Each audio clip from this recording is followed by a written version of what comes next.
You could always go a Beastmaster, but you're going into a Doom, right? So Doom, of course, can just get that Devour. Once he's level 15, Devour can target Ancients, so Helm of the Overlord isn't anywhere near as good. I can see what you're saying, but maybe they can go down a little bit of a different avenue on X3. Like, just look to get kills onto the priority targets that are going to be doing the pushing, most notably the Visage, and then the game slows down Radiant enough that the team rest of your pick. draft's able to come online. Enchantress.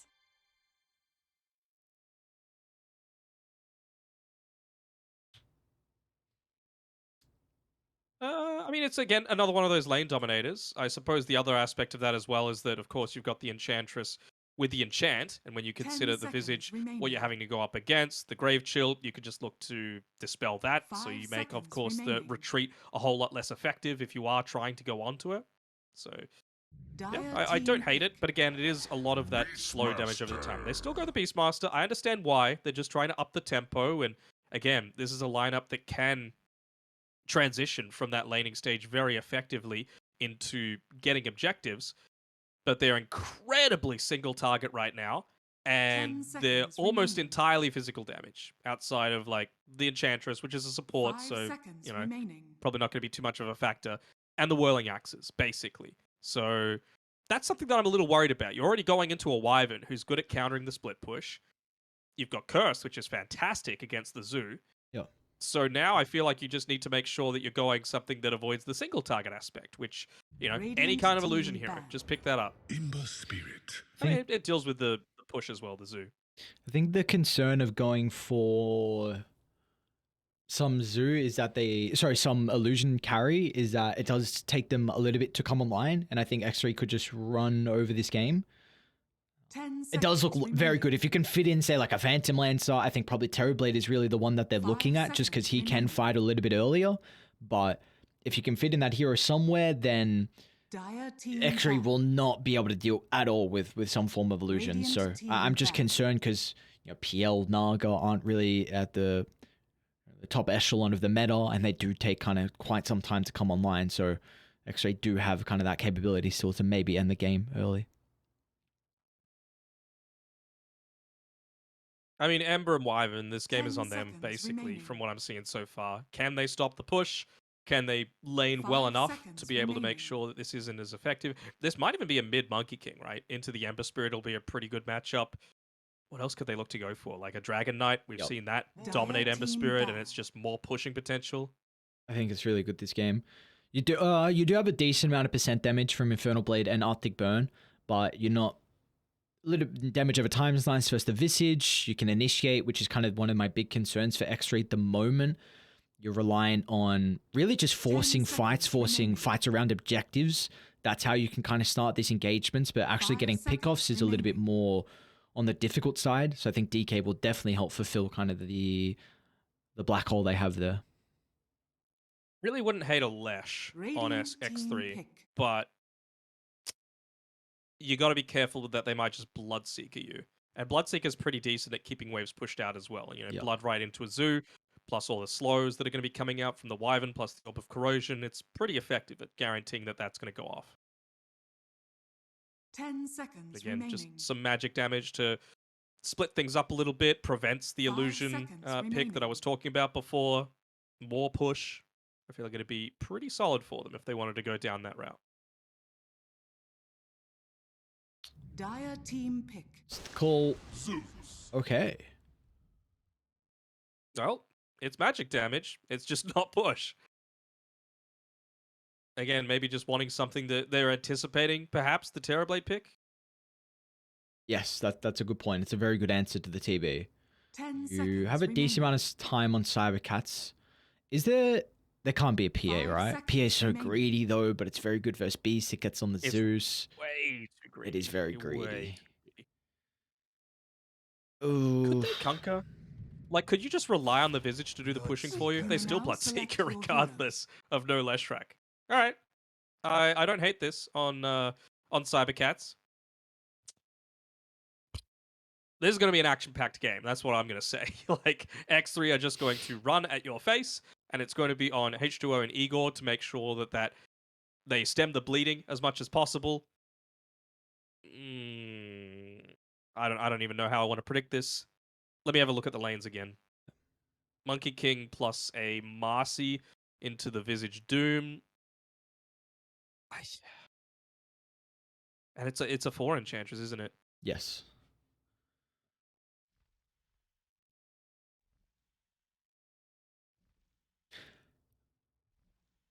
I think this offlane for cybercats can go decent for them into Monkey Marcy. I think it's going to be a lot of fighting, and Doom's going to put himself in front of the Visage, and DK Phogos should be able to get a lot of soul assumption charges up. It can go really bad, or it can go pretty well for them. I think it's also going to come down to what neutral creep, phase, or fine, so a lot of emphasis needs to be put on X3 to be blocking up their camps.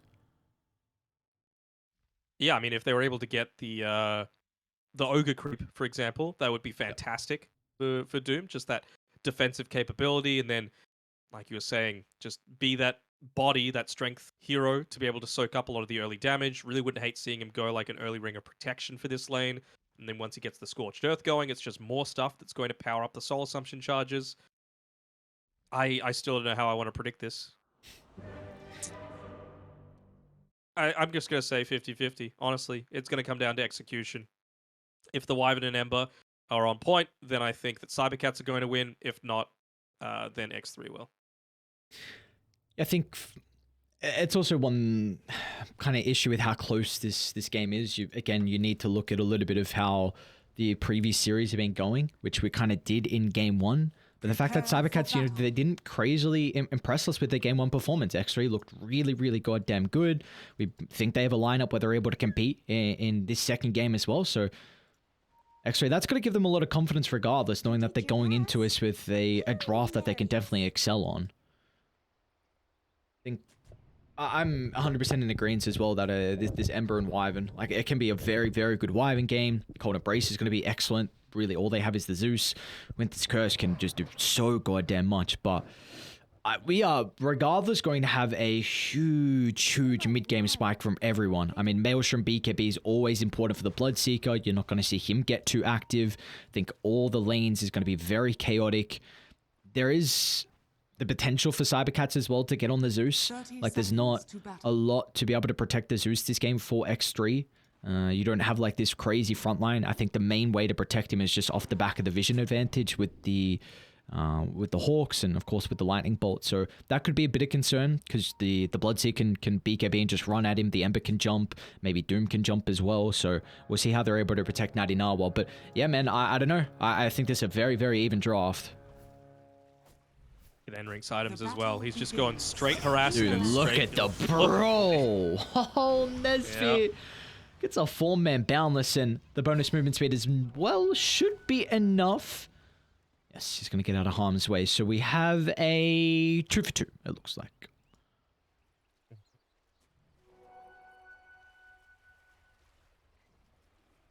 Gonna be close. I'll say that much. And honestly, if you're an X3 fan, that's exactly what you want, right? Like, you are able to come out of game 1 on top. And if you're able to take down cybercats, one of the more favored teams so far throughout the tournament, then that'd be that big morale boost that you were needing. I think mid lane's going to be, I don't want to say a snooze fest, but not too much is going to be happening there. It's really these side lanes that we need to be keeping our action on, most notably bot. Are you surprised that Eagle hasn't gone for a stick to start into a Zeus? I feel like Zeus and Batrider, it's just 99% of the time I see stick to start. Denied. Yeah, a little bit surprising as well. I mean, you just want to be spamming out that Sleight of Fist as much as possible. Maybe just thinking, well, I don't have the low enough cooldown to be able to spam it out early enough to really make it impactful. I don't know. Just trying to get in the mind of him. It's the mind of Igor. He's done a good job already to be able to... Oh, I don't know if Zeus got that range creep as well, but Igor did a very good job with that full wave to at least stop 3 last hits, maybe 4 as well if he missed the range creep. But we'll see how our side lanes are shaping up. We already saw a little bit of action of the damage that can be pumped out from the Doom and the Visage in the river fight. And this puts SMN in a pretty low health pool for the moment. Has some tangos to play with, but of course that's going to help out the Bloodseeker top with his thirst. Desperately wants that level 2 on the Marcy, just so that they can look to make the aggressive play. He gets it, and also gets this creep wave pulled. Not even the full wave, which is obviously a positive. So Phasor, though, wants to be able to get that Harpy Stormcrafter, just so much more damage, and it's just a lot more stuff. You gotta be careful on DK Focus. You gotta run to the Doom. Great read, though. As soon as they say the Doom leave the lane, they're going to jump instantly, knowing that DK Focus doesn't have his bodyguard standing with him. They try and turn to get first blood. The Soul Assumption along with the Chain Lightning Burst, but it is not enough as Nesfi will find our kill bounty to start off game 2. Getting a little bit lucky there. He was able to hit that Boundless Strike, and it clipped the Doom as well. If not, he would have been able to get off a slightly earlier Chain Lightning, would have meant an earlier Soul Assumption, would have meant that the first blood kill actually went over to cybercats. So just these little things, like very, very minor, are going to turn the tide of this game. Right now, the net worth is still dead even.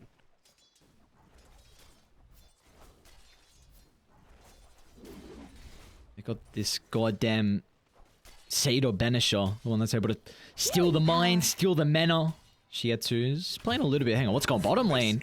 Another kill of Phasor. Verify popped. He doesn't have the Scorch Earth. He's going to have another round of the Chain Lightning, though.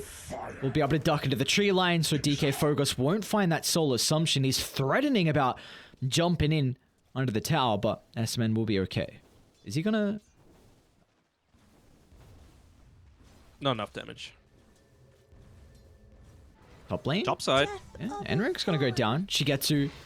They might be able to get the kill with the Splinter Blast as well. Really nicely done from H2O, but Shogarat just gets back to the tower, so Beastmaster's going to be alright. Hopefully Enric is going to be able to bring up some nice little regen, and there we go. It's got a Self coming out. Give him the wisps.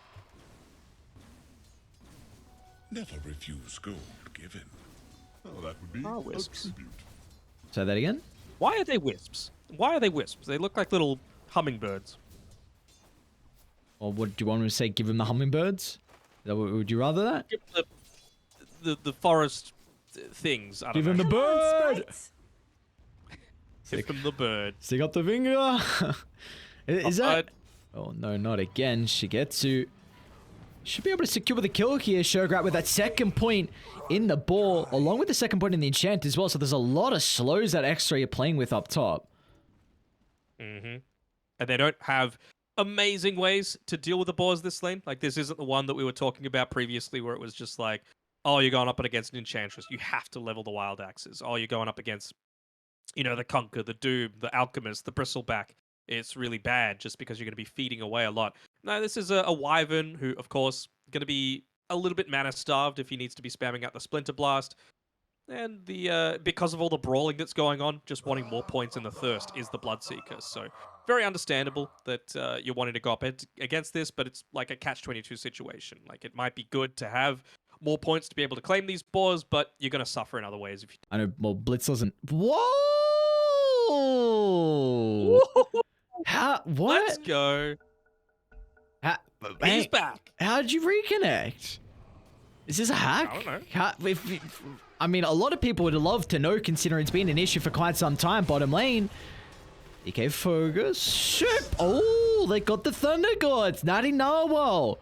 Up to level 6. He's able to find his first kill of the game you were mentioning.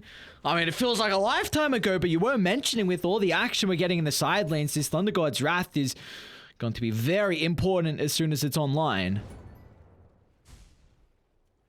I mean, even just having it for the laning stage, right? It doesn't even necessarily need to get the kill. It could just be that Soul Assumption enabler as well, right?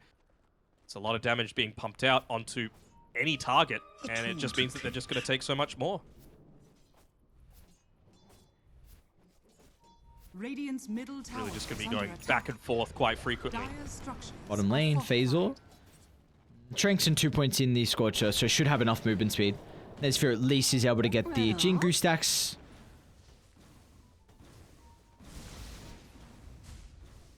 I mean, I really thought we were going to be going 5v4 this game, so I'm quite happy that... I'm glad we're not. Yeah. Of course, it means so much to cybercats to be able to potentially claw this series win back. Another kill on the bot side, again, just showing the strength together with this Monkey King and the Marcy. You just can't be out of position a single time, otherwise they're going to punish you. Dire's middle You tower see as well, is under Enric's attack. getting a little bit of me time in the jungle.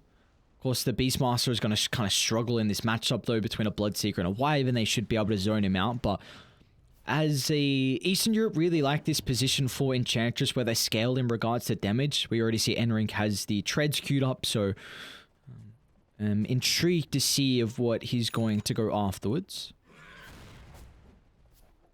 Where are you going? H2O might be in a bit of trouble here. It's only 1 point in the impetus, but regardless, Bloodright's going to push him away. Cold Embrace will give him a little bit of time, but as soon as the Arctic Burn expires, it's actually going to be Sugarat that's able to get the kill. So this is nice for the Beastmaster. Like I was just mentioning, the Enchantress kind of wasn't playing the lane, so gets a little pick-me-up. Radiant's middle tower is under attack. A little surprised, to be honest, that the Enchantress is going for that Dire are scanning. power trades instead. I thought initially that it was going to be the build-up into the drums, but instead it's going to be Marcy looking to pick that one up for herself instead. But I don't know how effective that's going to be. I mean, you are still pretty heavily focused around this early game, right? Late game, Wyvern, late game Doom, Visage with that level 15 plus AC timing. It's pretty enormous. Alright, Phasor was just standing there AFK. He's going to give Nesphir a chance. Sugarat with the rotation coming through with the double smoke, but look at them turn it back around. Raw into the stun from the Centaur Conqueror. They get the kill onto the Ember. They might get Shigetsu as well as X3. What a beautiful play. All three's gonna go down from Cybercats. They thought they were the ones with the upper hand with this smoke maneuver, but they thought wrong. And even look at this. Natty Narwhal, he's going to be able to take a few of these creeps. It's not a full stack, just the the singular Centaur Corsair there, but still builds it up for himself. Able to steal away the bounty rune, pick up a nice arcane rune for himself. Things just going from good to better. Might be in some trouble though. Two remnants to play with on Igor. They're pinging out Natty Narwhal's location like he needs some assistance. He's able to jump over the high gun, Enring with that last enchant, the slides back up! And it is enough damage. They're gonna push him back to Sugarat. The Raw's on cooldown, but we see the damage starting to stack up. Oh, he gets pretty goddamn lucky with the chains holding both the heroes back. I think he still had some of that damage over time ticking though, so he didn't get the full usage out of the regen rune. Still though, able to get away, put some more pressure in, deny a lot of this. We've got an ultimate from valuable Nesvi and SMN. Already X3 having both ultimates in the arsenal, so they get a pretty big kill, and the familiars as well, so these are now on cooldown for 90 seconds, and that first familiar usage is always very important from a Visage. Dire's Absolutely. bottom tower is under Just attack. pushing, again, more creeps underneath the tower. Already level 7 on this Marcy, and this is 10 minutes in. No tomes purchased at all. It's a huge net worth lead right now for X3.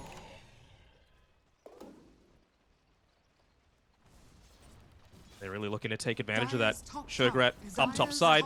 Obviously, not the easiest to be able to go into, you know, physical damage, but the Wildwood Ripper, of course, assists with that. The Toughness Aura, just providing the creeps with so much more durability to be able to enable this push forward. And, well, Wyvern still going to be able to keep it somewhat pushed out. Level 6 now as well, so the next time they do go for an actual push, you've always got that turnaround potential. Thoughts on Nesvi going for a Battle Fury this game?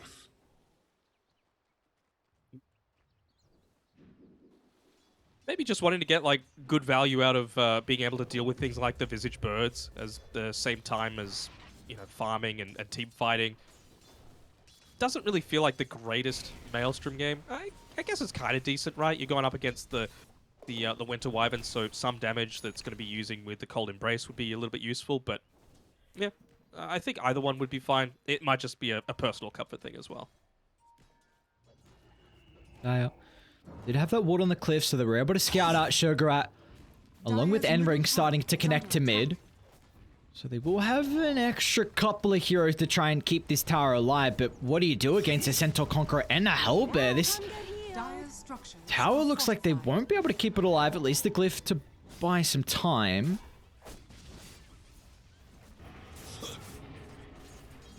Oh, he's got the ultimate. A jump away gets a little bit of distance, but Nesfi's instantly going to answer with a Wukong's command. Natty Narwhal, he'll still go down though. Fazor's going to step into the backside, dropping the Doom onto Sugarat. They want to make sure this Raw is not an X factor in this team fight. Look how awkward it is though. Actually, they're trying their best to just play around with the Wukongs, but as soon as that expires, Shigetsu's going to feel like he can enter the fight, but Enrink's proving otherwise. 3 points of the impetus. The damage is really starting to stack up, so Shigetsu, he's going to play distance, looking to avoid as best as possible. The boundless strike from afar secures the kill, and our Eagle's going to be in trouble as well. Not enough mana for the Remnant. He does get the slide off the last second, but still, the damage comes in. They get rid of the Ember, but Phasor looking to hit back with the help of DK Phogos. Again though, Enrik, man, he's an issue for them. Even Igor is starting to get them tips out as well.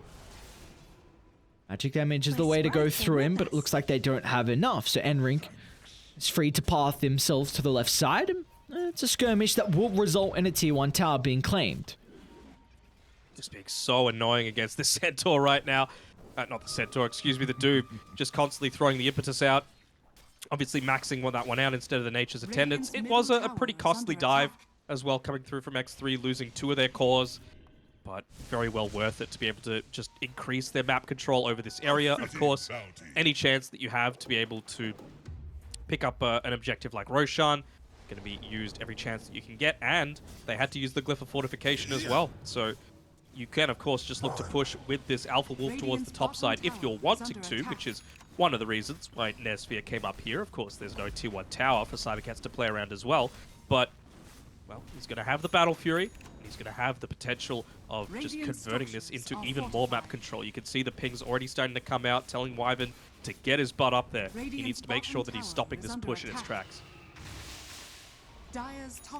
Mid lane, DK Phogos. It's going to be relying on the familiar stuns to hold some of the heroes back, but Natty Narwhal proving to be too much damage, and I mean Enrink as well. What's going on? What are we looking at? I'm just thinking, well, he was able to get away. I thought he would be able to get the kill onto the familiars as well, just because he popped the unleash for it. Would have the slow, but wasn't able to. Just got 2 hits in, I think, instead of the 3. Alright, Phazor's got the blink after that double kill from the last fight of the mid tier 1 tower, so he's got Doom available as well. They're probably going to look to smoke here, and yeah, it's just going to be the duo of Igor and Phasor.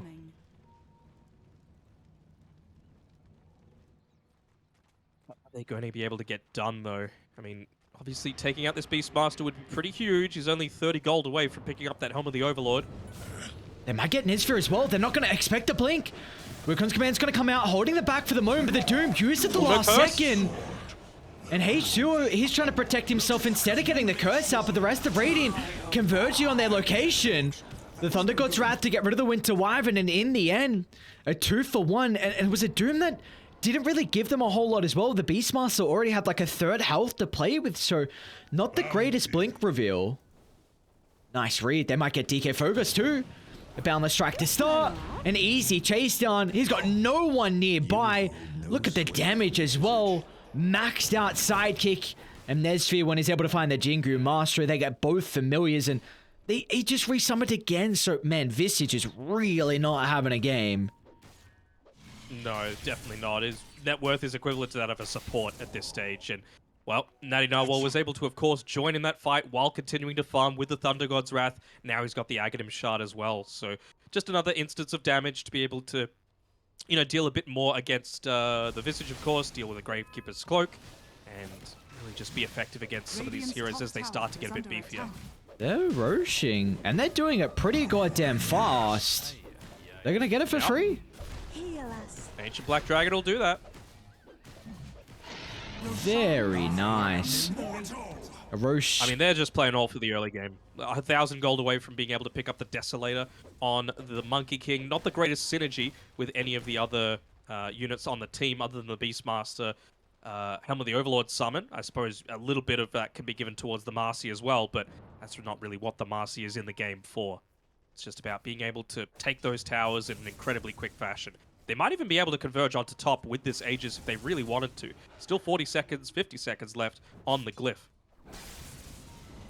I think the big thing with this Desta, though, is the fact that Dire don't have heroes with the greatest armor. Doom's always had an issue. His armor's been buffed up slightly over time, but the Visage has got big issues. Wyvern's got big issues as well. So Ember and Bloodseeker can be okay because they're both Agi heroes, but the other 3 might be a bit of a concern. I know exactly where H2O is. Gonna find him. They can just use the summons to get the kill. SMN feels like he can jump in to make sure that curse is never going to be an option. And now this top side, it's completely secure. They have a way too much map control. Hawks, wards, all inside the jungle. And importantly, they get that 2-2 tower before the glyph comes up. It's another 5 seconds away, so they'll be very satisfied with that. I honestly didn't think they would... Oh, he actually cancels the TP. It doesn't have much mana on Igor. He'll have to completely book his way away, but I mean, the push just continues up top. Another glyph used. Now they can just converge into mid with the Desolator now finished up on Nesphere. No, sir. Top. Keep going. That's the play. That's the game call It's all from about X3. Wyvern. Gotta find Wyvern. Nesphere, this is... Okay. Just a Wukong's to hold them back. So they'll get the tier 3. They might... Are they going to go melee or ranged? They're going to go melee. Looks like they still got a little bit of health from the Ancient Black Dragon. This Wukong's going to expire soon, though. You don't want to lose your first life on a high gun, but... No one's going back on cybercats. Yeah. I'm sure the call was, look, just try and push out as well as you can, but it was a really good use out of the Wukongs. That's exactly how you want to be using this position 1 Monkey King whenever you're sieging high ground. Nice reactions from Phasor, but they were able to scout out at least the Doom's positioning, and the Monkey King has plenty of ways to be able to close the distance. Phazor's going to go down to the south, though, so they won't actually catch up to him. I think we're really looking at this BKB timing from Shigetsu, and well, he has it completed now, so might see them look to take a fight.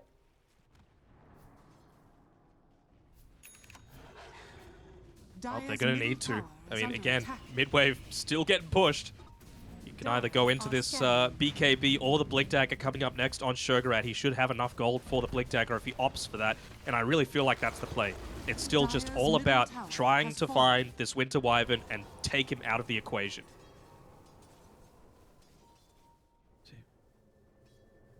Alright, here come the TPs. They want to take this engagement. Ages for another minute 50. They are pretty grouped up on the high ground as well. SMN is going to drop the ward and sees Phasor. Hawks just flying over to exactly where they want to be. Reveals Shigetsu, reveals Phasor, reveals the entire team. Oh boy, they saw the Ember mid too. Oh no, Nesphere's going to scout them out. Shigetsu, he doesn't cut down the right tree. Familiar stun, bounce back. He's going to be okay for the moment. Still an Aegis. They don't want to commit, they just need a back. Nice back, they should make out. H2O is not going to have the best fate. And that Wyvern's gonna... And now, they have no D push now, so they should just be able to claim this very, very easily. Glyph will be able to save the tier 2 tower for a little bit, but it's just not going to be enough. I think you just got to cut your losses, hope to try and defend into the high ground, split up the map as much as possible. SMN? Look at how Phazor's just off the mark with the War Storm. And they're going to penalize him for this. Just one misstep. Phasor feeling like he can jump in to get a kill with the Marcy out of position, but not the case. X3 was so quick to sweep on over. They are able to continue to go through this. I mean, X3, it would be such a big win for them. You could tell how excited they are. Just constantly wanting to play on the front lines, play around this early game that they've specifically drafted around. They don't even have the drums on the Marcy just yet. Going for the Blink Dagger instead. But they still do have the glyph to be able to play with on cybercats. And, well, with Aegis expiring, I wonder if that means that X3 might just back up a little bit, get that next item that they really need to be able to converge into the next game-ending push that they're hoping to claim for themselves. All right. For Men Smoke from cybercats, double BKBs is really what we're looking for, but the Beastmaster has a blink, so he can jump in and really take care of one of those BKBs from cybercats. Sphere's so close to his own BKB though. It's just all about popping these smokes. They should know this is coming, so let's see where the supports look to position themselves. Enrink at the top of the stairs. SMN, same sort of area. So this is just pretty solid positioning coming through. I mean, this is exactly where you want to be on Enrink. Just in a safe-ish place, even potentially looking to use the Thunder God's Wrath just for that scouting potential. H2O. It's going to see Enrink. Thunder God's Wrath as well. So it's going to cancel the blink on Phaser, so we can't jump in for the moment. Hang on. H2O. That's a beautiful Winter's Curse. They get the Doom as well into the Monkey King. No BKB or Wukong's command for this team fight. This is the ideal start for cybercats. They can turn to deal with Enring decks. Maybe the other support in SMN as well. The Marcy trying to stand strong. Natty Narwhal to the left, but the Zeus is going to be pretty cautious. One more Remnant. Igor's not going to get a lot of distance. So Natty Narwhal should be able to make it out. Jump back up shortly. There's a reason why I was saying Blink Roar, because that fight is just so different if you're able to get that initial lockdown onto the Winter Wyvern, right? It would mean that Marcy doesn't die back, means you don't get the Doom onto the Monkey King. He's able to pop that BKB. It's so different, right? You probably win that team fight and are able to either reclaim control over the jungle or even start to force pushes back into the Cybercats base.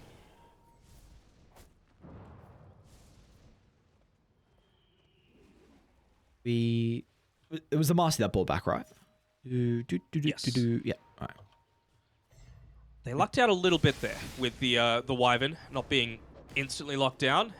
But now with the Blink Dagger, it's going to make H2O's life a little bit easier. He really needs to make sure that he's staying well behind the rest of the team. He cannot be the one that gets gone on at the start of a lot of these engagements. 91% probability for X3. The underdogs. The team that hasn't even won a series. They've only won 2. We'll make it 3 maps now with that last game 1 victory. And they are in prime position. 9,000 net worth lead. They have very good vision across the map. It doesn't look like they're going to be able to take a fight, though, with the ultimates on cooldown. Cybercats have done a very good job to kind of keep the map shoved out. Bottom, we've always seen the Ember kind of playing down on this side of the map. So it is going to at least keep X3 waiting, anticipating this next movement. They know exactly where the Monkey King is, though. I mean, I'm not sure if anyone on X3 noticed that that outpost is actually Cybercats controlled, and you walked right on through it, giving true sight of any hero that walks into that vicinity. So it's very important that they look to reclaim that, especially with Roshan coming up in the next minute. It's only now starting to get pinged, and, well, Enrink, he's going to be the one that claims it. There we go. Natty Narwhal, we saw how good he was in game number 1. On his tiny, just 400 gold away from the Nimbus as well. He's just hit up onto level 18, so 3 points of the Thunder God's Wrath. That plus the static field means that his impact across the map is just exponentially increased. He doesn't have the greatest tier 2 neutral item to play with, so still holding on to the Fairy's Trinket, but I'll tell you what, it ain't a bad neutral item for Zeus to hold.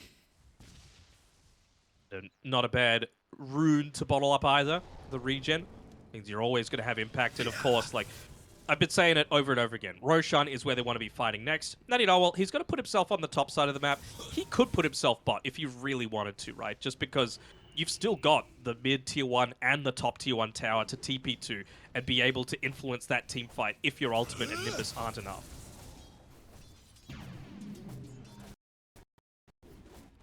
Enrink as well as taking over the net worth position of the Visage. DK Phogos really struggling. He's got the Agnum Shard and the Wraith Pack, so he's definitely going to help out with his survivability and the team's as well, but an Enrink Hurricane Pike into the Moon Shard. It's got the 45 damage talent as well. I mean, again, their push is just insane. Still no drums, but, I mean, you got Inner Beast Aura, you've got a Desolator, you've got plenty of creeps, you've got Sidekick. This Roshan's just going to melt for you, and that also gives you the dive bomb, another way to be able to get that initiation onto the backlines, right? Even if you get the blink in on the Beastmaster, if H2O's on point, he can still blink away. Not if you get that Hawk dive bombing in onto him for the initial stun first. A lot of people speak about the dive bomb, but it's also just, 7-second reduction in the cooldown is gigantic too. You're playing with 23-second cooldown. This is a lot of vision across the map. They're gonna haul themselves up by their triangle, so maybe with this full 5-man wraparound, it might catch X3 off guard. Okay, well, someone's gonna have to do something. I mean, they know that the Wyvern isn't around. It's a pretty good Hawk being used for scouting inside the base, and especially with that Thunder God's Wrath being used for information, it's just gonna be the war of attrition death by 1,000 cuts that they're going to be attempting here on X3.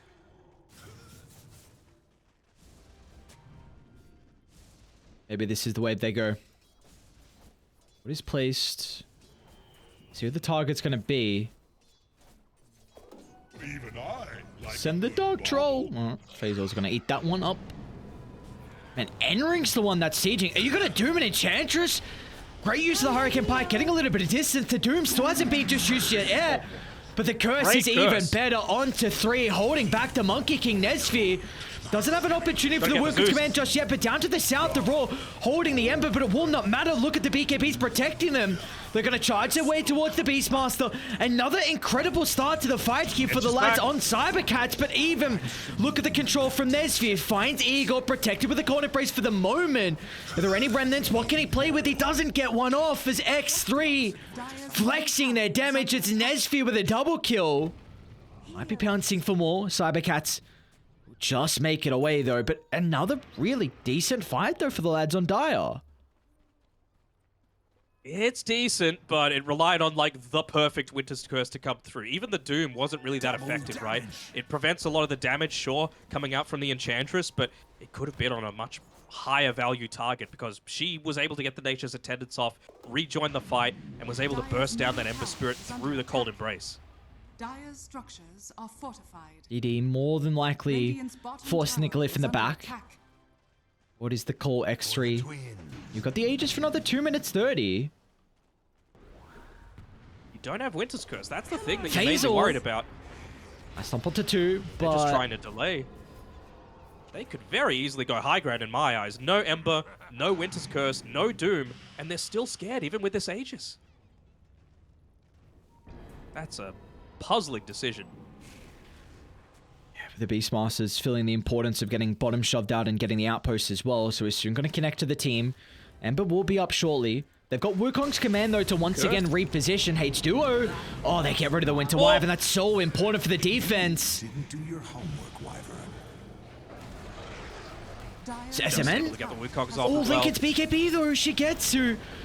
He didn't think it'd be okay just with the Lincoln, so now he's not going to have a BKB to be able to charge into the middle. That's another second full set. Dire's middle barracks has fallen. 4 minutes left on the glyph as well, so I mean, they're probably not going to be able to push straight on into this again. Wyvern is going to be up. It's an unfortunate circumstance where the Nimbus was right on point, preventing the Blink Dagger away, and a nice use of the Boundless Strike as well. You just didn't want to toss the curse for no reason, but it's unfortunate. You just can't be on the front lines. It's as simple as that. You've gone this Blink Dagger for a reason.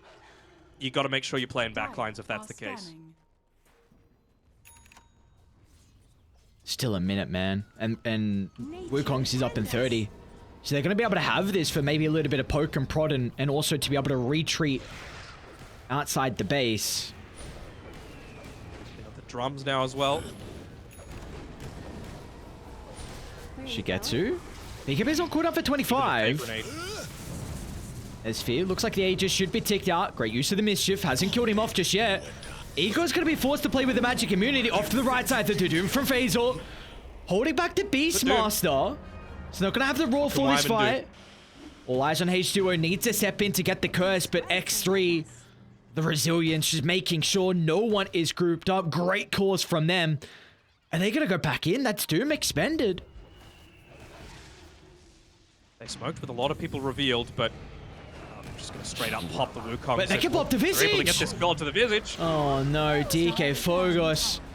This is going to be Megas. They're just The they're curse? completely away from the Wyvern. It was on the Lincolns, I think. The curse was on the Lincolns. They get the Mega Creeps. Now over to Shigetsu. It's a beautiful double War Stomp, but it's not going to matter. The BKB holding them back, but as soon as it expires, look at Enrink. This Enchantress. You're a support. You're not supposed to be doing this much damage as X3. The underdogs. Ultra kill for Enrink to celebrate the end of this series. And they do it, Danog. X3, they take down Cybercats. They make Division 2 that much more interesting through the later stages of the Summer Tour. Yeah, not even just for the relegation side right now. This opens up a big window up towards the top of, well, who's going to claim that second spot? We're thinking Well, we were thinking Namiga are pretty much secured of having a 6-1 record because their last opponent is X3, who up until this stage didn't have the series win, but that makes that last series even more spicy. Of course, X3 having a whole lot more to play for. This is going to give them a lot of hope to be able to play around, and we got to give props to X3 as well, right? Like, they gave their pause time. They were willing to wait the additional time as well for cybercats, and good karma didn't bite them. You know, a good deed didn't go punished. They were still able to pull it out, even when they could have very easily just demanded potentially to go forward with a 5v4 situation. So very good sportsmanship coming through from them. Claps all round, and well-deserved series victory. Yes, without a doubt. And like you said, though, it's very important in regards to relegation, because X3 now, they're going to jump up to 1 and 4. They've got 2 more series to play, 1 versus No Sorry and 1 versus Namiga. And we were kind of expecting the series Namiga versus X3 could be a little bit easier for Namiga. All they need is 1 game. If they take that series, then they will be secured a slot to be promoted into Division 1 for the next DPC. But this makes it that much more interesting, because also cybercats, I mean, they were 3 and 1. They were sitting in 2nd place, so now they're going to drop down to 3 and 2. They're tied with PuckChamp. Hellraisers are in the mix as well. So nothing is free by the looks of it. I mean, this is exactly a position you want to be in. Again, we kind of a little bit of bias, but both of us thought that Southeast Asia, I think Season 1 and Season 2, Tour 1, Tour 2, were probably Division 2 was the most competitive out of every region. I don't think this tour. I really think 2 or 3, where we're seeing Eastern Europe, man, the Dota level from everyone, and no series is free at all. And I mean, I feel like this series is a beautiful way to be able to highlight that. Absolutely. See, still number 2. You know, we're still up there, but yeah, it certainly is just so much more competitive in Eastern Europe this time around. And you know, we're hoping that the teams that get promoted are going to do like what the SEA teams of old have done previously when they get promoted, right? Talon, RSG, sitting in the top half of the Div 1 table in Southeast Asia. So if Namiga are able to do that next DPC season, then that's going to be a big one. It's just depending on who is going to be the one joining them. Like you said, it's really heating up towards the top end of the table and even the bottom end. I mean, Team Empire, they're also 1 and 4, and Hydra are 2 and 3. So some very interesting series still yet to come. Yes, without a doubt. There's some crazy series, but also we've got 2 more series tonight for Eastern Europe. We're going to be moving over to Division 1, though. Outsiders taking on Rune Eaters, and then the series after that is Paripani versus Bet Boom. So it's going to be exciting to see how those series are able to shape up. Then let's hear some pre-predictions from you. What are you thinking about these 2? I mean, you got to just go for the favorites, right? Like Outsiders, I think, despite getting, let's say it, they got stomped, right, by Na'Vi in pretty convincing fashion. I think it was like a 25 and a 29-minute game. They've still just shown their quality over a consistent period. So I'm going to say that they're probably going to take the first series. And then who's the other one we got? Paripani, Bet Boom. Honestly, haven't seen much of Bet Boom this tour. Have you had any casts of theirs so far? Yes, I'm almost certain I did. I think I did Bet Boom and Mind Games. And I think I had one. I don't remember now. Regardless, I've seen a series and they look good. They're looking in swell form. I mean, they're 3 and 1 right now. So their loss was to Na'Vi 2-0. I mean, Na'Vi's kind of bodying everyone back except Spirit. So Na'Vi are back. I mean, they're playing what they're good at, right? They on Bet Boom, they're playing the Coddle, they're still playing the Visage, they're still playing the Nature's Prophet. We're seeing some Alchemists come out from them, so maybe we'll see that in this next series. So yeah, probably just going to go the favorites in Outsiders and Bet Boom, and that'll make things real spicy as well. I believe in the Outsiders Rune Eaters game, I think we might be seeing Phonic playing as well for Rune Eaters. So that's a nice little tidbit, so that if you're a fan of Eastern Europe Dota of old and even keeping up with Phonic's professional career, make sure you stick around and see a familiar face. Yeah, they were playing with Limitless for a little bit as well, so I wasn't sure if he was going to continue playing with the boys. I know they had to play with Cloudy first for the series versus Team Spirit, but yeah, I wasn't sure if Limitless was going to do the whole rest of the season. But it's good to see Funnick, of course, like you said, a person that a lot of people would be familiar with. We might potentially have an interview from one of the players for Extra. We're going to be waiting just a couple of minutes to see if that will be the case or not. But yeah, it's gonna be exciting to see. There should be some pretty good games. I mean, for the rest of the week as well. Is there any games that you're excited about? We're pretty much done for the week. Never mind. So I mean, let's look at week 5. How we got kicking off. Woo! That first one. I think. It's Team Spirit versus Go ahead. Outsiders. That's and then to close out that week, Bet Boom versus Outsiders as well is pretty goddamn hype. Yeah, and then the first game of the week after that, Spirit Bet Boom. So it's going to be a pretty good start and end to a lot of the weeks coming up for Div 1. For Div 2 as well, like we've said, it is just a lot of even matchups across the board. And I believe we have our interviewee waiting for us as well, Aries. I think, unless I'm mistaken, it is Natty Narwhal. Yes. Just going off the fact that his Discord picture is the same as his Dota picture. Yes, it is Natty Narwhal. So I will drag him in 1 second. Natty Narwhal, hello, you there? Can you hear us? Hello, yep. Oh, beautiful. Okay. Mate, firstly, congratulations. What an incredible series victory from you. And, dude, tell us about that Game 1 performance. Your Tiny was absolutely popping off. What's it feel like to be in a game where you're having a performance like that? First of all, thank you for congratulations. But actually, we had a pretty good draft, so we were ready for the heroes. Like Tanya was one of the best answers for Puck. Played this matchup kinda a lot, so I just knew what to do in the game. So don't know, it was just amazing. Full focus, 0 deaths, 0 mistakes. Yep. In first game, of course. In second, I made something. But anyways. Yeah, we see a lot of teams, and especially within Eastern Europe, look to, like, when you're coming up against a puck, they don't do, like, just a Tiny against it or just a Void Spirit against it. They look to pair it together with a Skywrath or something like that. Is that something that you guys were thinking of at all? Or was it, do you feel like just a Tiny on its own is enough to deal with that puck? We just had two heroes to flex in first stage. Like we're playing Zeus on two positions and Tiny on both positions, and we just we're trying to make comfort lanes so Puck will have no game. Like if you know our side lanes, they will feel comfortable. So he'll have no game, and I'll have free lane. So we'll be fine. It's like we had a really big Zeus. He had like Aghanim on 20 minutes, had a lot of damage. So it was enough with Tanya to kill Puck, to deal with Puck. Yeah, for sure. I want to ask your opinion of this, because I really don't rate the hero. What do you think about Tusk when it's played in position 3? Because it really felt like you guys gave DK Focus so much freedom to be able to farm. Was that because you didn't think it was actually going to influence the result much?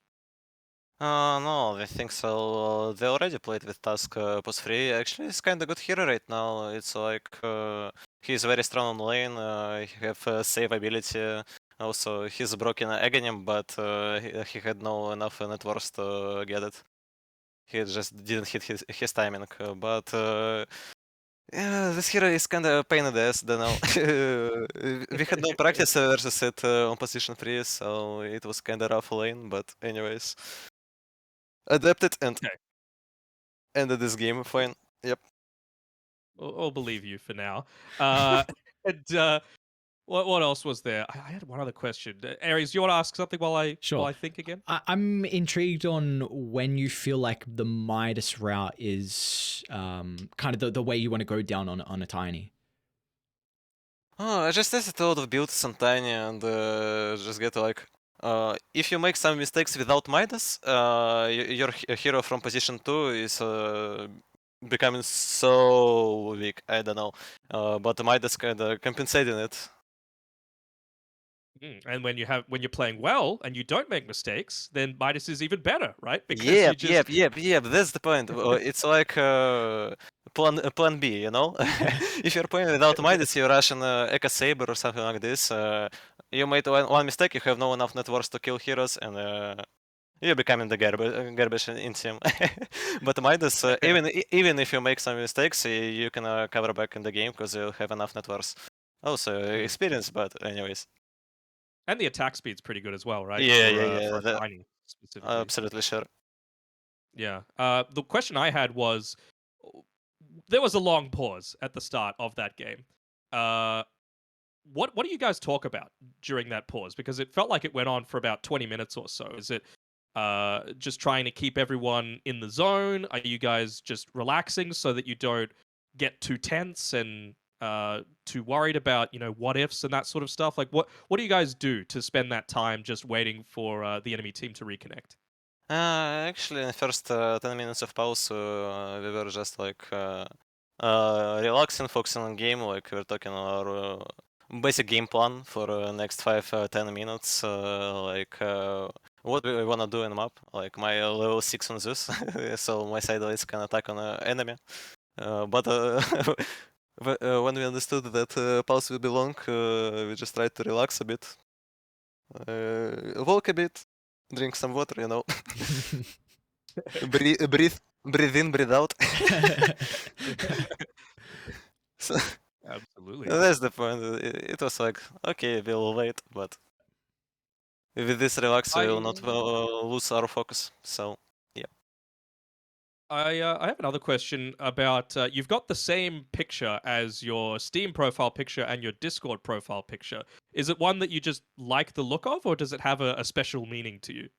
Actually, just like this art, it's character from Life is Strange, one of my favorite Cool. games in my childhood. No, 15, 16 years old.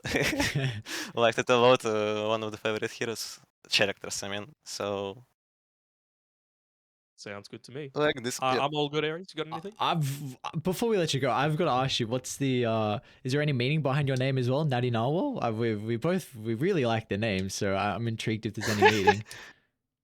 It's kind of long story. When I was very young, I played Counter-Strike with some cringe nicknames, and then I was just thinking, I need something better, and narwhals kind of, don't know, spiritual animals, something like this for me, and I like their nature, don't know. It's kind of sea unicorns, you know. And then I just found that Linux update is named by Nachi Narval. Sounds good to me. And I decided to make this nickname. Okay. There you go. Well, we like the nickname, and we're also a big fan of your plays today, man. And congratulations, incredible Tiny and incredible series overall. Is there any shout outs you want to give before we let you go?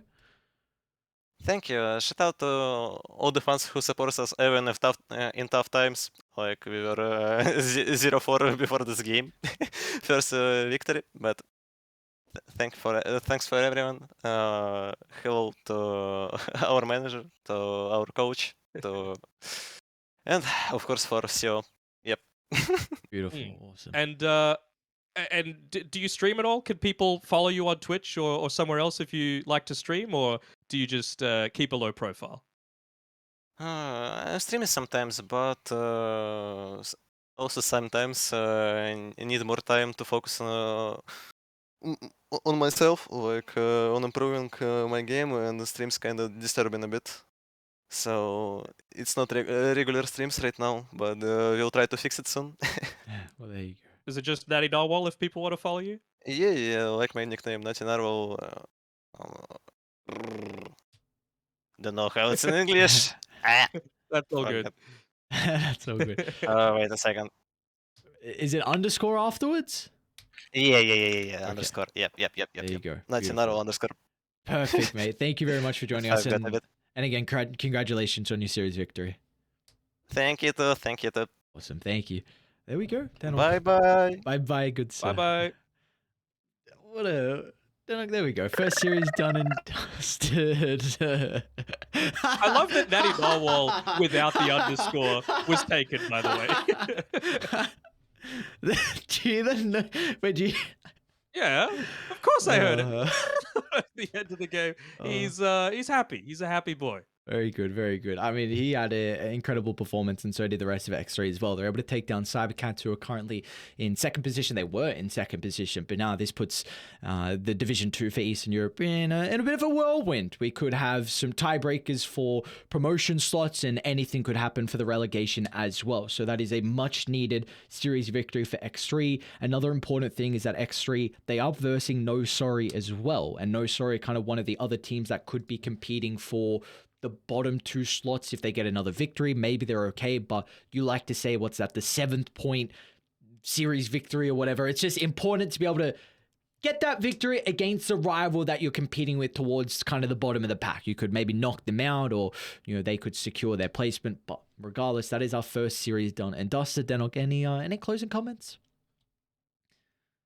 Nope. I'm keen to watch some Div 1 stuff coming up. Some outsiders, as well as some Bet Boom in particular. It's going to be some exciting series going on. We're going to have we should actually have a too long break. Panel probably going to be up in about 15 minutes, something like that. So our second series of the night and the first one of Division 1 is going to be Outsiders taking on Bet Boom. We'll see you guys there.